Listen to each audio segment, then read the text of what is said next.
மாணிக்கவாசகர் இளஞ்செழியன் நீதிபதி. அவர் 28 வருட காலங்கள் நீதித்துறையிலே மிகவும் நேர்மையாக துணிச்சலாக பணியாற்றி உலகத்திலே இருக்கக்கூடிய தமிழர்கள் மத்தியில் பெயரை பெற்ற ஒரு பெருமகனார். தனது ஓய்வு காலத்தை நிறைவு செய்திருந்தாலும் மேன்முறையீட்டு நீதிபதியாக தான் வருவதற்கு விண்ணப்பித்திருந்தார். நீதிபதிகளை சிபார்சு செய்கின்ற அதிகாரம் ஜனாதிபதி அவர்களுக்கு வழங்கப்பட்டிருக்கின்ற சூழ்நிலையிலே 4 சிங்கள நீதிபதிகளை ஜனாதிபதி அவர்கள் பரிந்துரைத்து இருக்கின்றார். சிறுபான்மை மக்களுக்கு இருக்கின்ற உரிமை தட்டி பறிக்கப்பட்டிருக்கின்றது. நீதிபதிக்கு ஒரு அநீதி இழைக்கப்பட்டிருக்கின்றது. இது ஒரு பாரபட்சமான நடவடிக்கை. இதுக்கு நீதி வழங்க வேண்டும்.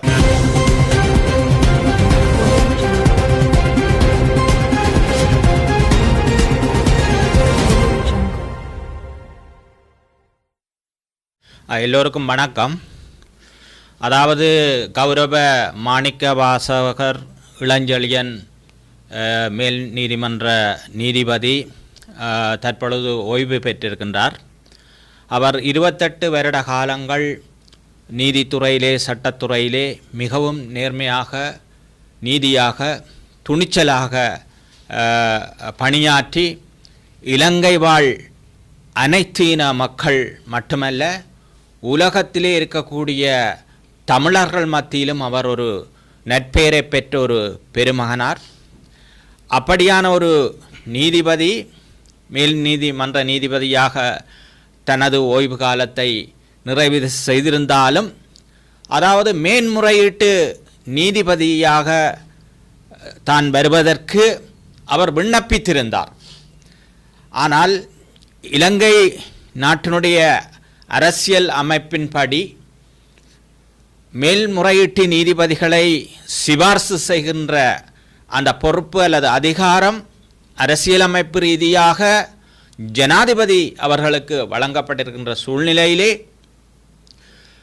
அதாவது அரசியலமைப்பு குழுவுக்கான பெயர்கள் பரிந்துரைப்பிலே 4 சிங்கள நீதிபதிகளை ஜனாதிபதி அவர்கள் பரிந்துரைத்து இருக்கின்றார். ஆனால் அது சிங்கள மக்களும் ஏற்றுக்கொள்வார்கள், இந்த நாட்டினுடைய சட்டத்துறை நீதித்துறையும் ஏற்றுக்கொள்ளும். இளஞ்செழியன் அந்த நீதிபதி எப்படிப்பட்டவர், எப்படி துணிச்சலாக இந்த நாட்டிலே சட்டத்தையும் நீதியையும் நிலைநாட்டினார்.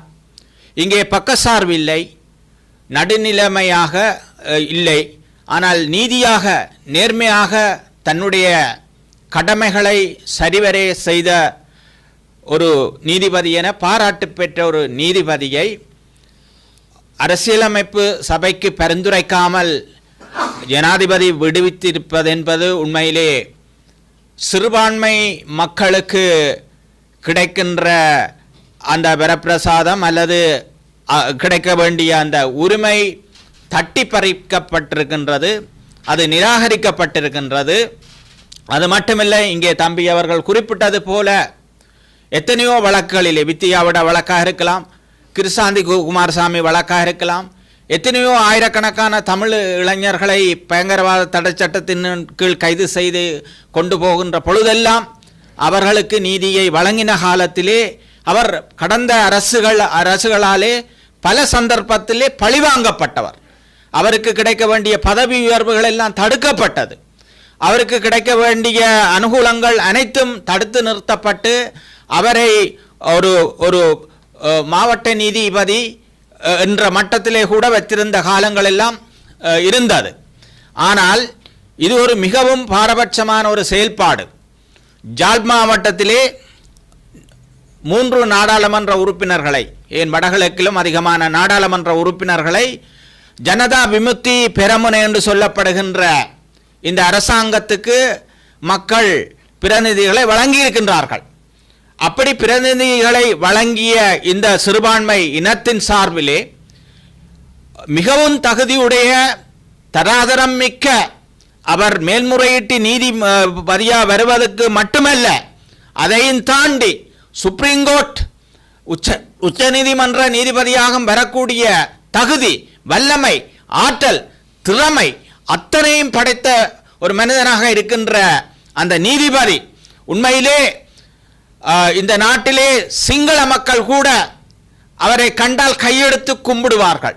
அந்த அளவுக்கு சிங்கள மக்களுக்கோ அல்லது முஸ்லிம் மக்களுக்கோ தமிழ் மக்களுக்கோ அநீதி இழைக்காமல் பாரபட்சம் காட்டாமல் இந்த நாட்டிலே சட்டத்துறையை நீதித்துறையை செவனே செய்த ஒரு மகத்தான துணிச்சலான ஒரு செயல் வீரன், ஒரு மானமுள்ள ஒரு இனமுள்ள ஒரு மரத்தமிழனாக துணிச்சல் மிக்க ஒரு எழுச்சி நாயகனாக இருந்த எங்களுடைய நீதிபதிக்கு இப்படி ஒரு அநீதி இழைக்கப்பட்டிருக்கின்றது. இங்கே யாழ்ப்பாண மாவட்ட அமைப்பாளராக ஜேவிபியிலே திரு சந்திரசேகரம் அவர்கள் இருக்கின்றார், கட்சியினுடைய அமைப்பாளர். கடத்தொழில் நீரியவளத்துறை அமைச்சராக திரு சந்திரசேகரம் ஐயா அவர்கள் இருக்கின்றார். நீங்கள் யாழ் மாவட்ட ஒருங்கிணைப்பு குழு தலைவர். அந்த வகையிலே இந்த ஒருங்கிணைப்பு குழு கூட்டத்துக்கு செல்லக்கூடியவர்கள் இங்கே இருக்கக்கூடிய தமிழ் பிரதிநிதிகள், அது பாராளுமன்ற உறுப்பினர்களாக இருக்கலாம் அல்லது சிவில் சமூக பிரதிநிதிகளாக எவராக இருந்தாலும் இந்த விடயத்தை நீங்கள் வலியுறுத்துங்கள். நாங்கள் இந்த இடத்திலே அமைச்சருக்கும் நாங்கள் பகிரங்கமாக அறைகூவல் விடுகின்றோம். இது ஒரு பாரபட்சமான நடவடிக்கை, இதுக்கு நீதி வழங்க வேண்டும். அவருக்கு அந்த அவர் விரும்புகின்றார். அவர் ஒன்றும் அங்க காசு உழைக்கிறக்கோ அல்லது லஞ்ச வேலை பார்க்கவோ ஊழல் மோசடி செய்யவோ இல்லை. அவர் ஒரு நேர்மையானவர், ஒரு உன்னதமானவர், ஒரு உறுதிமிக்கவர், ஒரு துணிச்சலானவர். அவர் தனது பணிகளை செவ்வனே செய்து வந்த வரலாறு இந்த நாட்டிலே அனைத்து மக்களுக்கும் சொல்லப்பட்டிருக்கின்றது. அந்த வகையிலே இது ஒரு எங்களால் சகிச்சு கொள்ள முடியாத ஒரு அநீதி இழைக்கப்பட்டிருக்கின்றது. அவர் விண்ணப்பித்திருக்கின்றார். அவர் விண்ணப்பிக்கிறதுக்கு சகல தகுதியும் அவருக்கு இருக்கின்றது, உரிமை இருக்கின்றது, தகமை இருக்கின்றது. இருப்பவர்களுக்கே எல்லாரும் உண்மையிலே அவரை நேசிப்பார்கள்.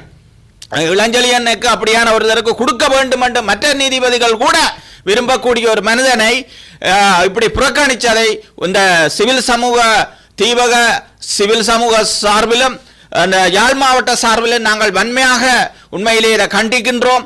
இதை இந்த ஊடகங்கள் இந்த செய்தியை உங்களுடைய தளங்களிலே உங்களுடைய பத்திரிகைகளிலே பிரசுரித்து இதை தென்னிலங்கை அரசுக்கு இந்த செய்தி அவருடைய காதுக்கு எட்டும்படி செய்ய வேண்டும் என்று மிகவும் தாழ்மையாக கேட்டு நிற்கின்றோம். அவருக்கு நீதி கிடைக்க வேண்டும், நியாயம் கிடைக்க வேண்டும். இந்த நாட்டிலே தர்மம் வெல்ல வேண்டும். இங்கே வெறுமனே நல்லாட்சி, நேர்மை, நீதி, ஊழலற்றது என்றெல்லாம் சொல்லிக்கொண்டு பாரபட்சமாக ஜேவிபி கடந்த காலத்திலே நடந்தது எங்களுக்கு தெரியும்.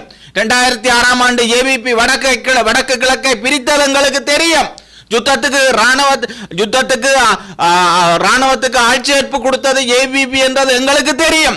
1987ஆம் ஆண்டு 88 காலத்திலே இலங்கை இந்திய ஒப்பந்தம் வந்த பொழுது அதை எதிர்த்து தென்னிலங்கையை பத்தி எறிகிற அளவுக்கு ஜேவிபி நடந்து கொண்டது எங்களுக்கு தெரியும். 1983ஆம் ஆண்டு நடந்த கருப்பு ஜூலை கலவரத்திலே ஜேவிபி செய்த அட்டூழியங்கள் அநீதிகள் எங்களுக்கு எல்லாம் விளங்கும். ஆனால் இப்பொழுது நீங்கள் நல்லாட்சி என்று சொல்லுகின்றீர்கள், எல்லாருக்கும் சமத்துவம் என்று சொல்றீர்கள், சோசலிசம் என்று சொல்லுகிறீர்கள், ஜனநாயகம் என்று சொல்லுகின்றீர்கள், பாரபட்சம் இல்லை என்று சொல்லுகின்றீர்கள், ஊழலுக்கு எதிரானவர்கள் இல்லை என்று சொல்லுகின்றீர்கள், நீதியின்படி நடப்போம் என்றீர்கள். இங்கே மத சார்பின்மை என்று இல்லை என்று சொல்றீர்கள், இன பாகுபாடு இல்லை என்று சொல்லுகின்றீர்கள், பிரதேச பாகுபாடு இல்லை என்றெல்லாம் சொல்லுகின்றீர்கள். ஆனால் ஏன் இந்த வேலை செய்தீர்கள்? இதே இந்த கேள்வி உங்களை நோக்கி நாங்கள் விடுகின்றோம். இது எங்களுக்கு பெரிய ஒரு பெரிய எங்களுக்கு தாக்கத்தை உண்டு பண்ணி இருக்கின்றது. அந்த நீதிபதி ஐயா அவர்களை நீங்கள் அப்படி செய்திருக்க கூடாது. அவருக்கான நியமனத்தை நீங்கள் வழங்குவீர்கள் என்று நாங்கள் எதிர்பார்க்கின்றோம். தமிழ் மக்கள் சார்பிலே, வடகிழக்கு மக்கள் சார்பிலே அவர் எங்களுடைய ஒரு மதிப்புக்கும் பேரன்புக்கும் பெரும் மதிப்புக்கும் உரிய இலங்கை வாழ் மக்களுக்கு அவர் ஒரு நல்ல மனிதனாக இருக்கின்றார். அவரை அந்த இடத்துக்கு நியமித்து இந்த நாட்டுக்கு நீதியிலே பணியாற்ற அவருக்கு வழிவிட வேண்டும் என்று, நீதித்துறையிலே சேவையாற்ற அவருக்கு இடமளிக்க வேண்டும் என்று கேட்டு எனது இந்த ஊடக சந்திப்பினை நிறைவு செய்கின்றேன். நன்றி, வணக்கம்.